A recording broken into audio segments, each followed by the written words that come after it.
Why did the room suddenly feel smaller the moment he spoke her old name? That question hit her harder than the sound of the cafe door chime. Lena had survived fires, sinking steel, and a night she still dreamed about with clenched fists, yet nothing tightened her chest like hearing the Admiral whisper, "Fox 9." It wasn't loud. It wasn't dramatic. But it dug straight into a part of her she tried so hard to bury that even she questioned whether that version of herself had ever really existed. She didn't turn right away. She let the cloth in her hand move in slow circles across the polished counter, stalling for just a breath more. Maybe she'd misheard him. Maybe it was someone else's memory he was reaching for. But when she finally lifted her head, his eyes were fixed on her with the kind of recognition that stripped away whatever disguise she'd spent years perfecting. And suddenly, the air in that sunny little cafe was no longer warm. It was heavy. Too heavy. She hadn't felt invisible in a long time. She worked hard to stay that way, blending into the quiet rhythm of steaming milk, tapping coffee grounds, sweeping up crumbs like it was the only story she'd ever lived. A soft smile, a calm voice. Normal, unremarkable, safe. But the Admiral's gaze tore invisibility apart like thin paper.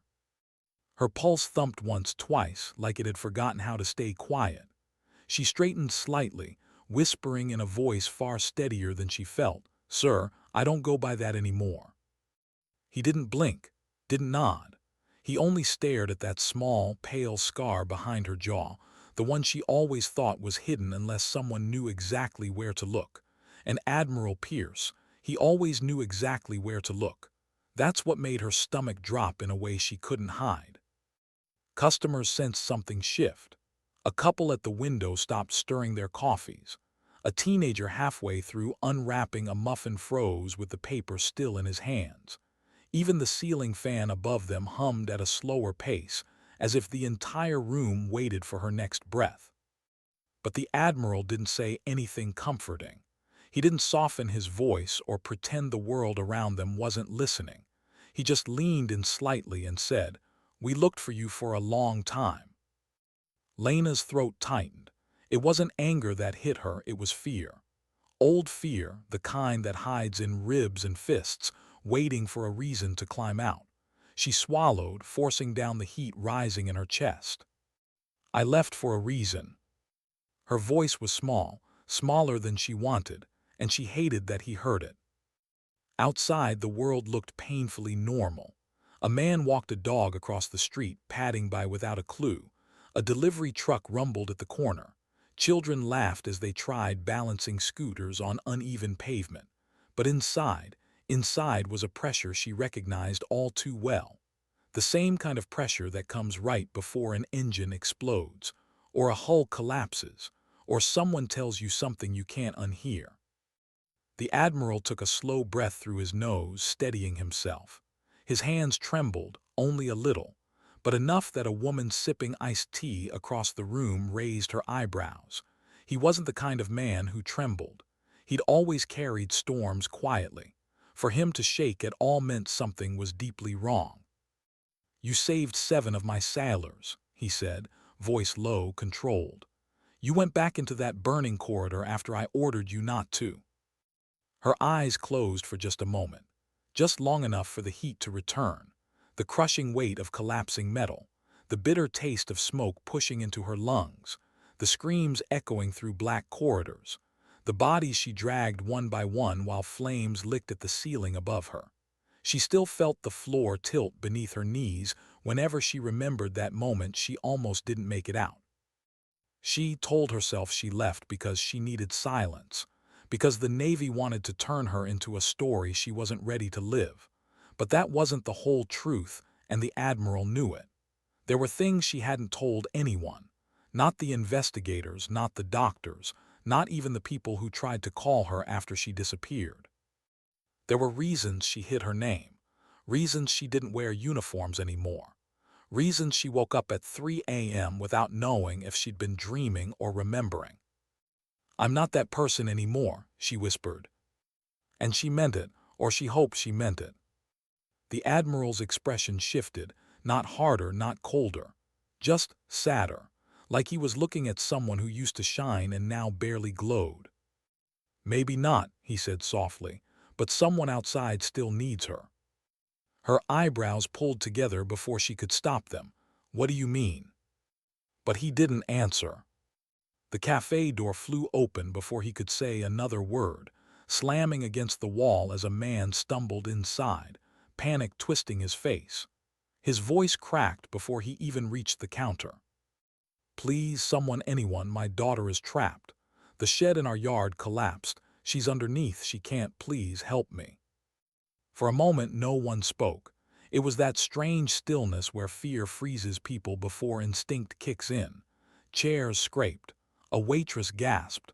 Someone cursed under their breath. And the Admiral didn't look at the man. He looked at her. Fox 9, he said quietly, one last time. Her chest tightened with a force both familiar and unwelcome. She didn't want this. She didn't want to feel responsible for every broken thing in the world. She didn't want to be dragged back into a version of herself she'd tried so hard to outrun. But the father's voice cracked again, and something inside her, something deep, buried, honest, shifted. She'd never been able to turn away from someone who was afraid. Her legs moved before her mind caught up. One heartbeat she was behind the counter, and the next she was pushing through the cafe door, heat from the sun slamming against her face as she ran. The neighbors were already gathering around the collapsed shed, a mess of wooden beams and shattered panels, dust rising in soft clouds, the faint cry of a child trembling underneath it all. Fear spread through the crowd like static, sharp, confusing, desperate. Lena didn't think. She dropped to her knees immediately. "Sweetheart," she called gently, "can you hear me?" A tiny, muffled whimper answered. Relief hit her so hard her breath caught. "Good, I'm getting you out. Stay very still for me, okay?" The Admiral barked instructions behind her, snapping the neighbors out of their paralysis. Suddenly the yard filled with moving hands, people lifting, people clearing, people shifting debris like their own child was buried there. Lena slid into the smallest opening she could find. Wood scraped her arms, dust bit her lungs, and every inch of space tightened around her like the ship corridor she once crawled through. Her heartbeat hammered louder the deeper she pushed, but she kept going.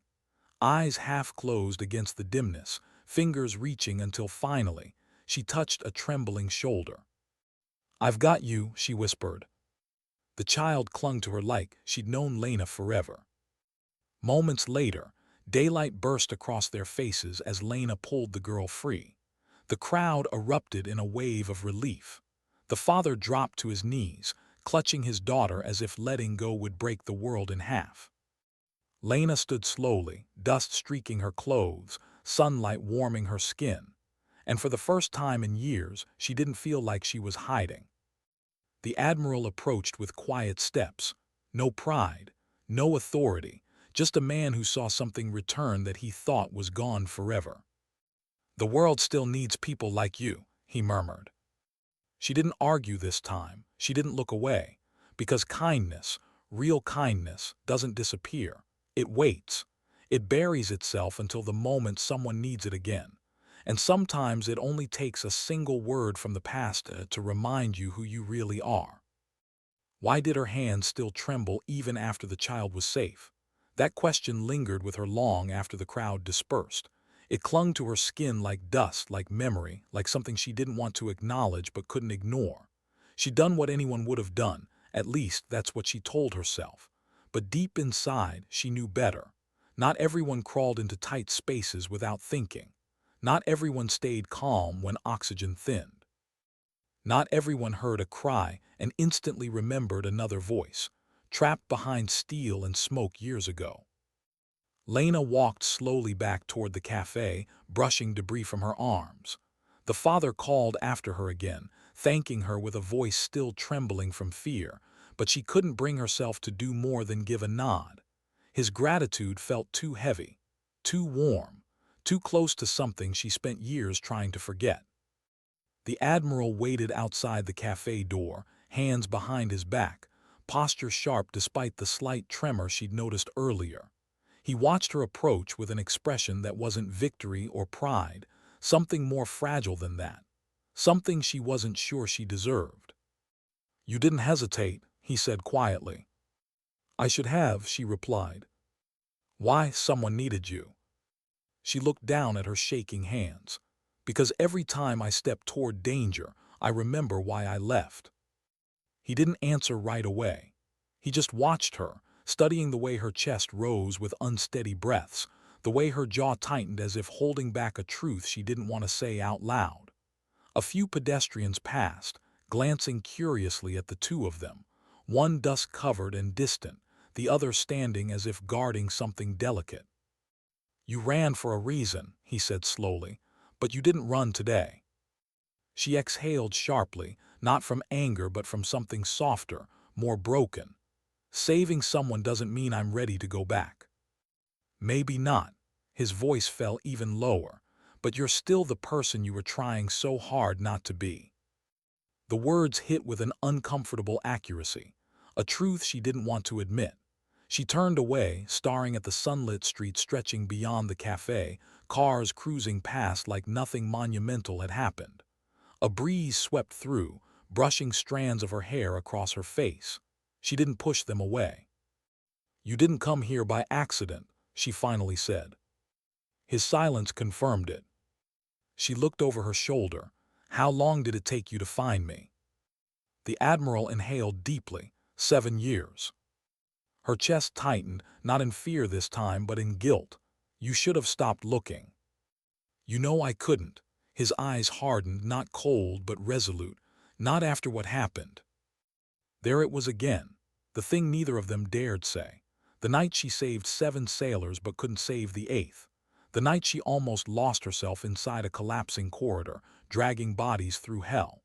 The night an order collided with instinct, and a life slipped away despite her doing everything she could. A life she still saw in dreams. A life she still felt responsible for, even if the investigation had said otherwise.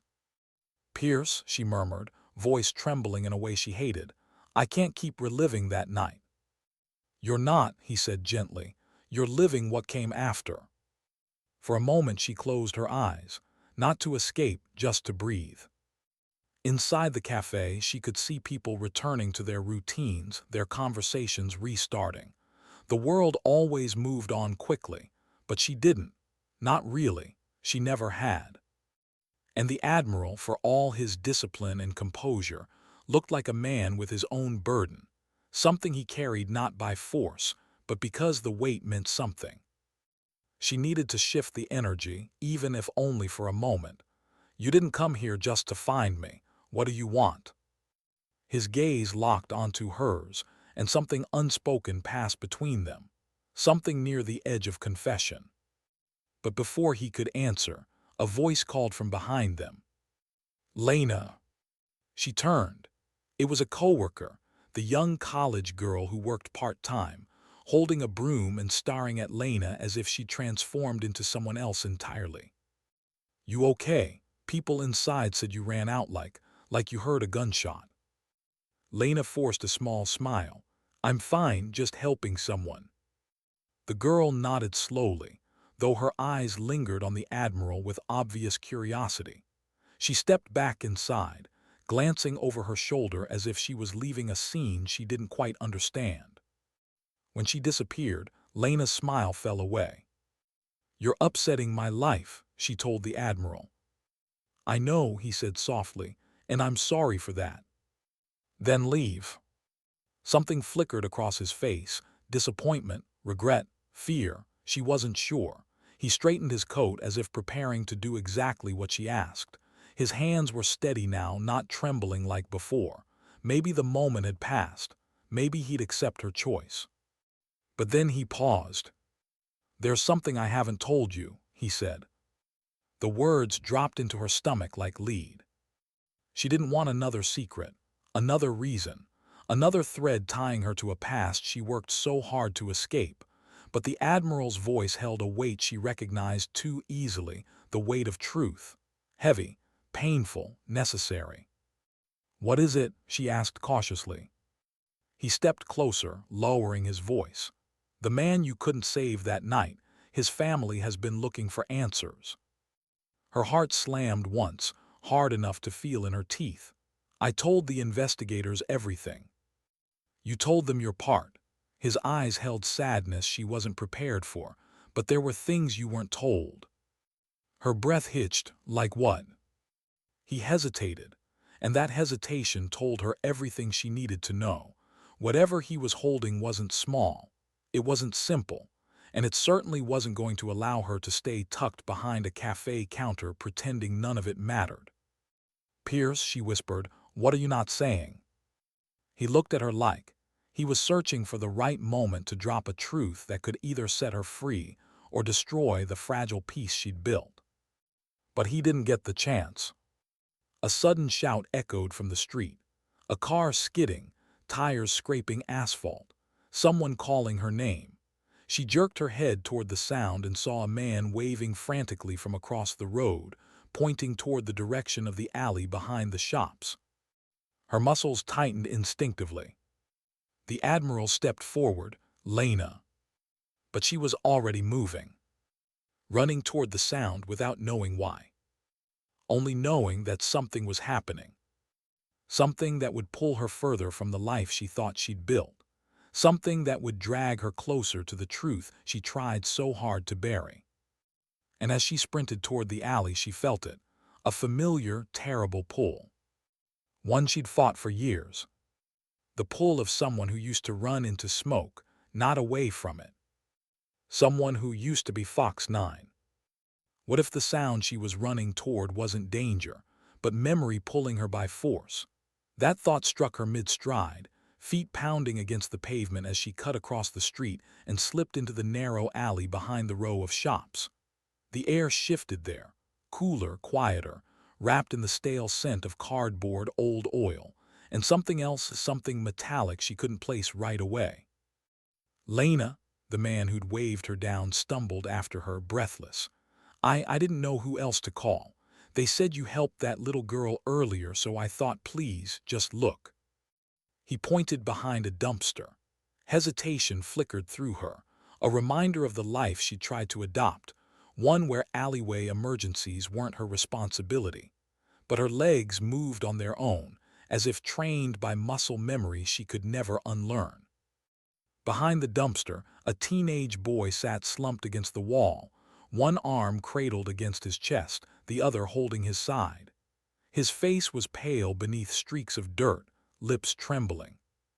"He's hurt," the man rasped. "Fell, or maybe something else he won't tell me." Lena dropped to her knees beside the boy. "Hey," she said softly, "look at me." He tried, but his eyes kept unfocusing, drifting. "How long has he been here?" she asked over her shoulder. 10 minutes, maybe more. I heard a noise and came outside. He wouldn't talk." The boy's breath rattled. Not broken bones, something deeper, something internal. Lena's voice gentled but stayed firm. "Can you tell me your name?" The boy's lips parted. Eli." "Okay, Eli, I'm going to help you, but I need to know what happened. Did you fall?" His eyes darted away. "No," he whispered. I was running." "From what?" His chest rose sharply, panic flaring. She placed a steady hand on his shoulder. "It's okay, you're safe." Footsteps echoed at the alley entrance. The Admiral appeared, breath steady, gaze sharp as he took in the scene. He didn't say anything, but he assessed everything with a glance. The boy's posture, the stains on his shirt, the way his hand pressed to his ribs. It was the Admiral who noticed it first. "Lena," he murmured, "his shirt." She looked, under Eli's fingers, blood. Not a lot, but enough to mean something. Her heart tightened. "Eli, did someone hurt you?" He blinked rapidly, tears pushing out as he shook his head. "I didn't want to steal it," he whispered. "I swear I wasn't gonna keep it. I needed medicine for my mom. She can't afford it, I thought." A sob broke through him. "Then they chased me." Lena felt something inside her unravel, quietly, almost painfully. "What did you steal?" she asked. He nodded toward a small backpack half hidden in the shadows. The Admiral reached for it, but Lena raised a hand. "No sudden movements," he's scared. She picked up the bag gently. Inside were a few items: bandages, over-the-counter medication, antiseptic wipes. Nothing expensive, nothing dangerous, nothing worth chasing a kid into an alley for. "He's just a boy," Lena said quietly. "Who chased you?" Eli shook harder. "The store clerk, he tried to grab me. I fell on the metal stairs, hit my side." Lena touched his ribs gently. He winced, sucking in a sharp breath. "Pierce," she said quietly without looking up, "call an ambulance." The Admiral stepped aside, dialing immediately. Eli tried to push himself up. "No, no hospitals. They'll ask questions. They'll arrest me. My mom, she'll be alone." His fear cut deeper than anything she'd expected. It wasn't the kind born from guilt. It was survival fear. The kind she recognized far too well. She exhaled slowly. "Listen to me. No one is arresting you today, not while I'm here." The boy's eyes flicked to hers, searching for a lie. He didn't find one. The ambulance arrived fast, sirens low as requested by the Admiral. Paramedics carefully lifted Eli onto a stretcher, promising they'd treat the injury first, ask questions later. Lena squeezed the boy's hand before they wheeled him away. "You're not a bad kid," she whispered. "You were trying to save someone that matters." He nodded weakly, lips trembling at the unexpected kindness. When the ambulance rolled out of sight, Lena leaned back against the alley wall and let her breath escape in a slow, tired rush. She rubbed her hands over her face as if trying to wipe away the weight of what just unfolded. The Admiral didn't speak for a long time. He simply watched her as if witnessing a puzzle piece slide back into place. "You always ran toward the wounded," he finally said, "even when you were wounded yourself." She stared at him, eyes tired. "Don't turn this into something heroic."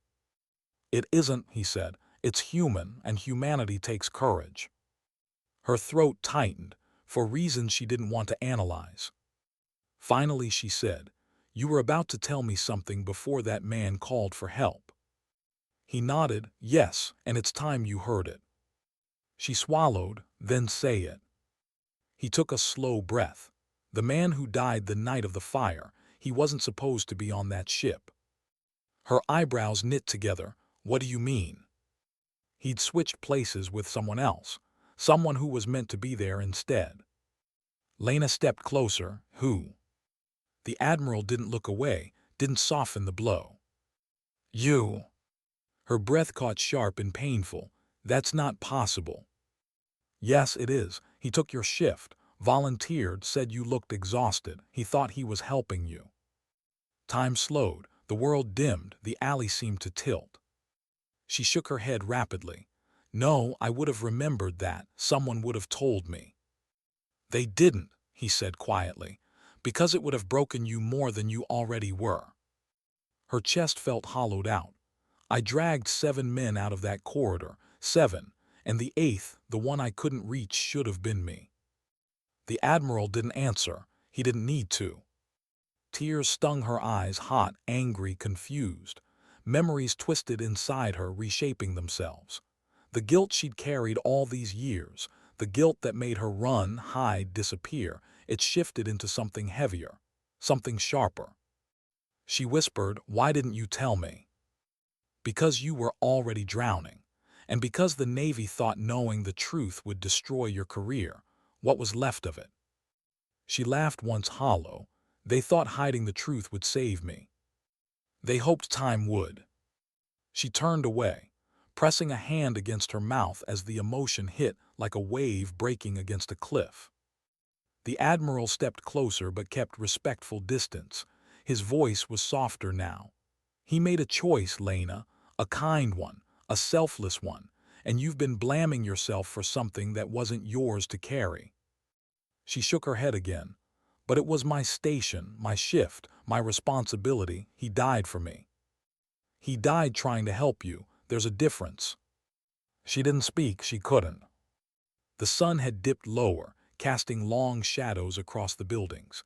People passed the alley without glancing in, oblivious to the storm unraveling within her. a storm she'd kept locked for years. Finally, with a trembling breath, she asked, "Why tell me now?" The Admiral's answer was immediate, "Because the family wants to meet you." Her heart stopped. Meet her? After all these years? "What do they want?" Lena whispered. "To thank you," he said, "and to ask you something." Those words chilled her more than anything else that day. She looked up slowly, voice barely audible. "Ask me what?" The Admiral held her gaze with a weight she wasn't prepared for, to help them understand what really happened that night. Her breath shuddered. Her heartbeat pulsed in her wrists, her temples, her throat. She didn't know if she could do that. But something inside her, the part she thought she buried, the part he called Fox 9, it whispered that she couldn't run forever. Why did her legs feel rooted to the pavement when the Admiral said the family wanted to meet her? The request wasn't a command, yet it hit her harder than any order she'd ever been given. She'd faced fire, collapsing steel, screaming corridors, yet the thought of standing before the family of the man who died in her place made her chest seize like something sharp tightened around her ribs. Lena stared down the alleyway, letting the distant hum of city life fill the silence. A dog barked, a bicycle chain rattled, someone laughed far off, and beneath all of it, her pulse thudded like a second heartbeat she couldn't control. "They shouldn't want to meet me," she finally whispered. "I'm the reason he was there. I'm the reason he—" "No," the Admiral said firmly, "you're not." But she barely heard him. Her mind raced in images, faces blurred by smoke, shapes dragging across hot metal, the sound of her own breath echoing inside her mask. She remembered everything about that night except one thing, the man who gave up his shift. Because she never saw him. She never had the chance. She turned slowly toward Pierce, voice cracking. "You kept this from me for 7 years." He didn't flinch. "Yes." "How could you think this was protecting me?" "I didn't think," he admitted. "I prayed. You were barely holding it together back then. You were young, frighteningly brave, and breaking in ways you didn't even recognize. I thought silence would give you space, give you a future." Her jaw tightened, a bitter laugh escaping. "Silence doesn't heal, it just hides the wound." He nodded once, accepting the blow because he knew he deserved it. Lena wiped at her face with the back of her hand, surprised to find tears she hadn't noticed forming. She hated crying, hated how exposed it made her feel, especially in front of someone who had once been her commanding officer. She forced a breath in. "Pierce, I don't know if I can face them. What if they blame me? What if they've spent years angry, thinking I vanished to avoid responsibility?" "What if they haven't?" he countered gently. "What if all they want is truth, closure, humanity?" Humanity. A strange word for a world that often forgot how to be human. She stepped out of the alley, feeling the sun hit her face again as if waking her from a long nightmare. Pierce followed at a measured distance, giving her space. She paused on the sidewalk, watching cars and pedestrians pass like she was standing on the edge of 2 different worlds, the one she lived in and the one she used to belong to. "What do they want from me exactly?" she asked without looking back. "Answers." "I don't have answers." "Yes, you do," he said quietly. "You lived through the fire, you fought your way back, and you carried guilt that wasn't yours to carry." She swallowed hard. "And if I say no, if I refuse to go?" He hesitated, then spoke with careful honesty. "Then you'll keep running, and they'll keep waiting." His words hung in the air like a truth she didn't want but couldn't ignore. She closed her eyes for a moment. When she opened them, something inside her felt shifted, not healed, not ready, but aware. Aware that her silence had hurt more than just herself. "Where are they?" she whispered. Pierce exhaled slowly, as if releasing tension he'd held for months. "They're in town. They reached out to the Navy again a few weeks ago. That's when I started looking for you." She looked at him sharply. "Again?" "Yes, they didn't stop asking, Lena. They just didn't know where to find you." a complicated mix of dread and responsibility twisted inside her. "And you found me by accident today?" she asked, arching a brow. He shook his head. "No, I walked into that cafe because someone said a young woman with a scar behind her jaw worked there, a woman who never spoke about her past. So you knew it was me." "I hoped it was." She stared at him for a long, quiet beat. Then, surprising even herself, she nodded. "How long until we meet them?" He hesitated. "They wanted to see you today." Her breath caught. "Today?" "It doesn't have to be now," he said quickly. "We can wait, but they're not far." She felt the world tilt slightly. Today, after 7 years of hiding, running, pretending, avoiding, the family was here. Right now, 1 block away, too. Pierre studied her face carefully. "Do you need a moment?" She almost said yes. She almost said she needed a year. But then she remembered Eli, the boy in the alley. The way she had reached for him without fear, without hesitation. The way she had told him no one would arrest him while she was there. Courage, she realized, didn't always roar. Sometimes it whispered. Sometimes it was simply choosing not to run. She straightened, wiped the last traces of dust from her hands, and looked the Admiral in the eye. "Take me to them." The Admiral nodded once, sharp, almost proud. Then he gestured down the street. They walked in silence, an oddly calm silence, heavy but not suffocating. Lena's steps felt stiff at first, but then they softened into something purposeful. People brushed past them, unaware of the storm in her chest. A part of her wanted to turn around, flee into the comfort of anonymity. But another part, the part she had buried, held firm. After a few minutes, they reached a small community center near the park. The kind with faded posters taped to the windows and a bench outside painted by local kids. A gentle place, not the kind she expected for a meeting tied to her darkest night. Pierre stopped near the entrance. "They're inside," he said softly.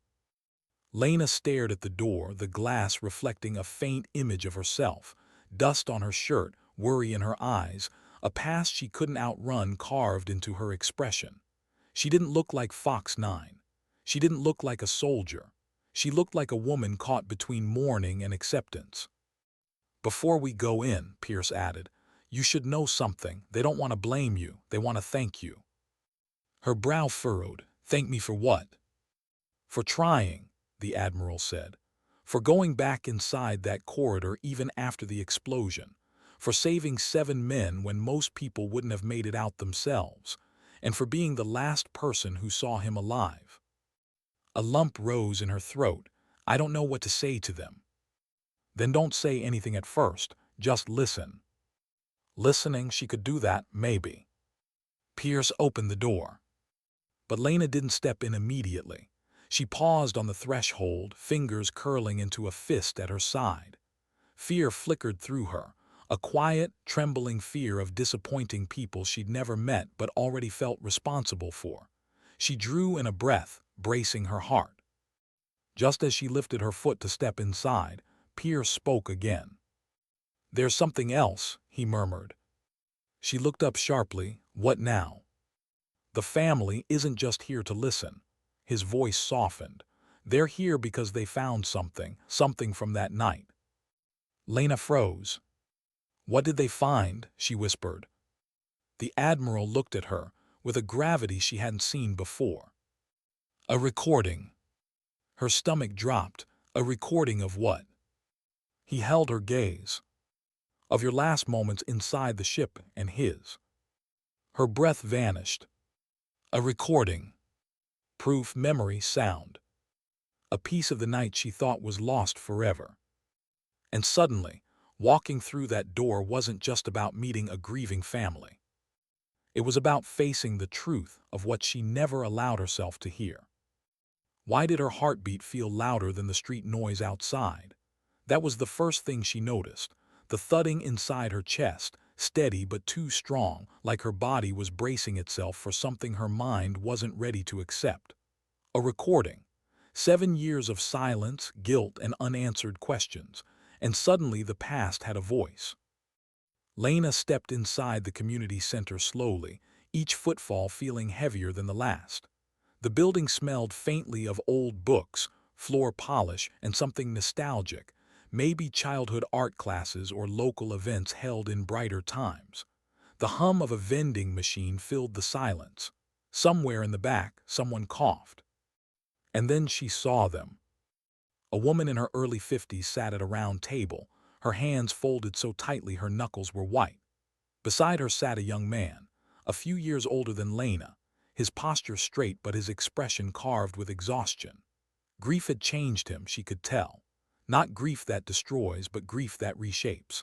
Standing behind them, unsure whether to sit or offer support, was an older man whose face carried the same lines of sorrow, but with the subtle resilience of someone who learned how to survive it. The family. The people she had feared facing more than flames, more than collapsing steel, more than nightmares. The Admiral stepped forward. "Mr. and Mrs. Hale," he said gently, "and Daniel, this is Lena." They all stood at once. Mrs. Hale's eyes widened, not with anger or blame, but with something far more disarming: recognition. The kind that made Lena feel exposed, as if the woman somehow already knew her. Lena swallowed hard. "I'm sorry for being late." Mrs. Hale shook her head quickly. "You came, that's all that matters." Lena didn't move. She wasn't sure she could. She felt like a visitor in her own body, a ghost of a person she used to be. Daniel Hale spoke quietly. "Thank you for meeting us." She met his eyes, blue, steady, and wounded, but not cruel, not judging. That surprised her. "Please," Mrs. Hale said softly, gesturing to the empty chair across the table. "Sit." Lena did, though her body stayed tense, every muscle braced. The Admiral sat beside her, not as an authority figure but as a silent witness, a steadying presence. He didn't say a word, but Lena was grateful he stayed. For a long moment, no one spoke. Finally, Mr. Hale reached into a worn leather bag and set a small device on the table. A recorder. Simple, unassuming, terrifying. Her breath caught. Mrs. Hale's voice trembled as she spoke. "Lena, this was recovered from the ship during reconstruction. It was wedged under a console in the corridor. They only found it last year." Lena stared at the device as if it were a living thing. "I didn't know anything survived." "Neither did we," Daniel murmured. "But this, it has his voice, and yours." Her chest tightened painfully. She wasn't sure she wanted to hear it. She wasn't sure she could. Mrs. Hale leaned forward just slightly. "We haven't listened to all of it, just a piece. Enough to know that before the fire took him, he wasn't alone." Lena's fingers curled against her knees. "He shouldn't have been there," she said, voice weak. "That was my shift." Mrs. Hale's lips pressed together, sorrow, not anger. "He told us that sometimes people stepped in for each other. He liked helping." "Helping?" The word stung like ash in her throat. Daniel looked at her, studying her carefully. "Lena, he trusted you." The weight of that sentence nearly crushed her. "He shouldn't have." "No," Daniel said gently. "You don't get to decide that." She blinked hard, trying to clear the burn in her eyes. Mr. Hale took a quiet breath. "We asked the Navy for full access to the investigation. We asked and asked, but much of it was redacted. We knew someone had gone back inside after the explosion. We knew someone refused to leave without trying to save him. We knew a name, but we never got to meet her." Lena's throat closed. "I'm sorry." Mrs. Hale shook her head. "We didn't come here for apologies." "Then why?" Lena whispered. Mrs. Hale's voice broke. "To tell you thank you for trying, for being with him." The kindness was too much, too heavy. Tears slid down Lena's cheeks before she could stop them. Mrs. Hale reached out slowly as though approaching a frightened animal. She didn't touch Lena. She simply placed her hand close, an offer, not a demand. Lena let her hand rest there, just barely touching. It was the first time in years someone touched her without pity or fear. Only warmth. Only gratitude. The Admiral watched quietly, eyes lowered in respect. After a few minutes, Mr. Hale cleared his throat. "If you're ready, we would like to listen." Lena wiped her face, forcing air into her lungs.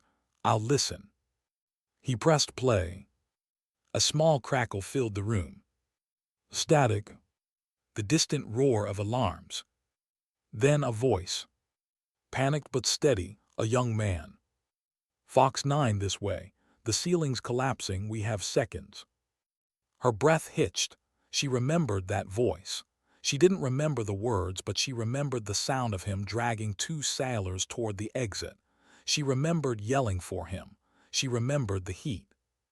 Then her own voice emerged through the static, strained and muffled by her mask. "Keep going, get them out, I'll catch up, go."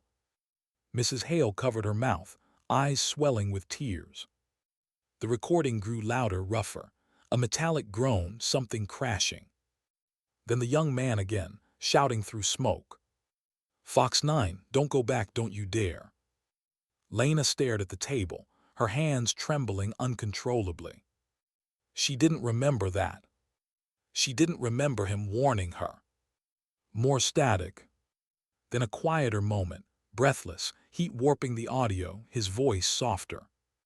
"If anyone finds this, tell my family I tried. Tell them she tried." Lena swallowed a broken sob. The recording ended. Silence filled the room like a tide, rising too fast. Mrs. Hale sobbed quietly into her hands. Daniel rubbed her back gently, tears slipping down his own face. Mr. Hale stared at the recorder with a kind of grief so deep it had carved him hollow. Lena couldn't speak. She didn't trust her voice.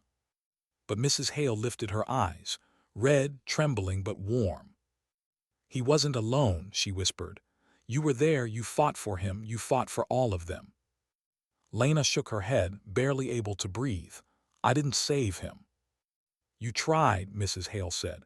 "And sometimes that is the most love anyone can give." The words cracked something deep inside Lena's chest. A weight she had carried for 7 years. Not guilt, not failure, but grief, finally found a place to land. Daniel exhaled shakily. "Lena, we didn't come for closure. We came so you wouldn't carry this alone anymore." Her voice broke. "I don't know how not to." Mrs. Hale squeezed her hand. "Then let us carry some of it." The Admiral looked at Lena, eyes soft with something almost like relief. He had feared she'd break under the truth. Instead, she bent, but she didn't shatter. Still, something else lingered in Pierce's gaze, something unfinished. Lena noticed. "What is it now?" she asked quietly. He hesitated. "There's someone else who wants to see you," he said. She blinked in confusion. "Who?" "The man whose shift he took." Her stomach dropped. "But that would mean—" "Yes," Pierce said gently, "he's alive, and he's been looking for you too." Her breath froze as a new, unexpected truth settled over her. There was still one more person tied to that night. And she wasn't ready. But she knew she had to face him. Why did her breath stop when the Admiral said another survivor wanted to see her? Not because she dreaded blame or anger, she had already survived those ghosts. No, it was something deeper. The realization that someone out there had lived the life she was supposed to die. A person who unknowingly carried the opposite weight she carried. She lived with guilt. Maybe he lived with gratitude he didn't know where to place, or resentment, or confusion. She wasn't sure which frightened her more. "Where is he?" Lena whispered. The Admiral's voice softened. "He's been waiting outside. He didn't want to interrupt." Lena stiffened. The Hales turned, eyes following Pierce's gesture toward the glass doors. A familiar silhouette stood there, hands in his pockets, shoulders slouched, packing gently as if trying to walk off nerves that never quite settled. He was older than she remembered, at least older than she imagined. His hair was shorter, darker, his posture more careful than confident, but she recognized something in the way he scanned the room through the glass, hope threaded with hesitation. "He knew your name," the Admiral explained. "He just didn't know if you were alive." Alive. The word hit her like a physical blow. She stood slowly, almost afraid her legs wouldn't obey. The Hales stayed seated, giving her space. The Admiral kept silent, and the man outside, the one whose place the eighth sailor took, looked like someone wrestling with the weight of 7 years of what-ifs. Lena took a breath and walked toward the door. When she stepped outside, he froze mid-pace. His eyes met hers. It wasn't anger that flickered there. It was relief. Deep, overwhelming relief. "Lena," he whispered, voice cracking. She nodded the smallest amount. He exhaled as if he'd been holding that breath for years. I didn't think you were real. I mean, I knew your name from the reports, but they never said where you went. I thought you didn't want to be found." She didn't answer right away. She wasn't sure what answer would be fair, to him, to herself, or to the man who died for her. "I didn't know how to be found," she finally said. He nodded slowly. "Yeah, I get that." Silence settled gently between them. Not heavy, not sharp, just real. He took a cautious step closer. "My name's Matteo." The name landed softly. A name she had unknowingly carried beside grief. "I know," she said. He smiled faintly. "Of course you do. My name was in every report." Then his smile faded. "I shouldn't have let him take my shift." She shook her head quickly. "Don't say that." "It's true." His jaw tightened. "He insisted, said he owed me a favor. I told him I'd take the next one and he just—" Matteo swallowed, emotion rising. "If I had been there, maybe I would have made it out. Or maybe you wouldn't have had to go back in. Or—" "Matteo," she interrupted gently, "stop." He looked up, eyes shining with unshed pain. "You can't rewrite the past," she said softly. "You can't trade places with ghosts. Believe me, I've tried." He let out a shaky laugh that wasn't really a laugh. "I guess you have." A breeze brushed past them, carrying the distant sound of kids playing in the park, the rhythm of a normal day continuing around them. The world had moved on, but they were still standing in a moment that refused to age. He took a breath. "There were nights I wanted to find you, not to blame you. I never blamed you. I didn't know how to carry what happened." She stared at him, surprised. "You felt guilty too." He scoffed softly. "Of course.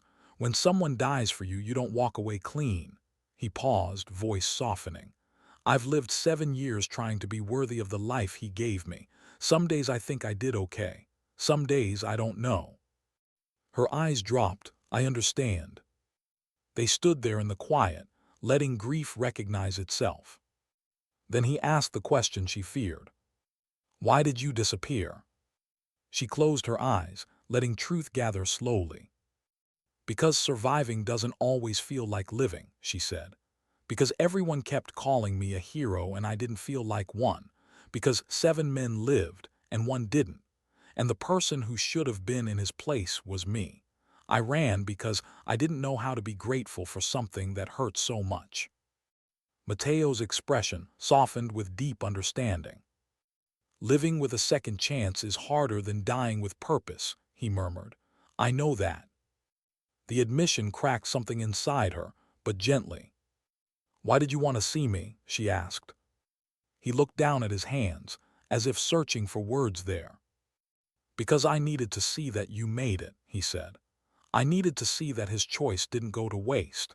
And because I thought if maybe we both carried the same guilt, maybe we didn't have to carry it alone anymore." Her throat tightened painfully. Matteo exhaled. "But if you want me to leave you alone, I will. I didn't come to drag you back into anything." She studied him for a long moment. He wasn't asking for forgiveness. He wasn't offering it either. He was offering shared weight. And for the first time in years, the weight didn't feel like it belonged only to her. She stepped closer. "You're not alone," she whispered. "Not anymore." His shoulders dropped in a quiet, relieved sigh. The door behind them opened softly. Mrs. Hale stepped out. Her eyes were red but warm. "Lena," she said gently, "we were about to get coffee inside. Would you join us?" Lena's breath caught, not because of the coffee, but because of the invitation. A seat at a table she had spent 7 years avoiding. A place among the people she feared disappointing most. Mateo looked at her, offering a small nod, not pushing, just supporting. She thought of the fire, the night, the pain, the running, the hiding. Then she thought of the little girl she saved earlier. Eli in the alley, the family holding her hands, the Admiral's unwavering presence, Mateo's relief at seeing her alive. And something inside her, a piece she thought had died in the smoke, finally exhaled. She nodded. "I'd like that." Mrs. Hale smiled through her tears. "Good, we'd like that too." They walked back inside together, slowly, gently, like people learning how to breathe again. The Admiral stepped aside, giving them space but watching with quiet gratitude. He had spent years searching for her, not knowing if she would ever let herself step back into any version of her life. Now he saw her take the hardest step of all, not into fire but into truth. As she sat at the table, surrounded by the people whose lives were tied to hers in ways none of them had chosen, she felt something unexpected settle inside her. Not peace, but possibility. A beginning, not an end. A place to finally stop running. A memory that no longer had to hurt alone. And as the conversation began, soft, hesitant, human, Lena looked down at her hands, no longer shaking. Sometimes, she realized, dignity doesn't shout. It doesn't announce itself in medals or uniformed ceremonies. Sometimes, dignity is the courage to return, to listen, to face what once broke you, and to choose quietly, bravely, not to disappear again. Sometimes dignity doesn't speak. It simply acts.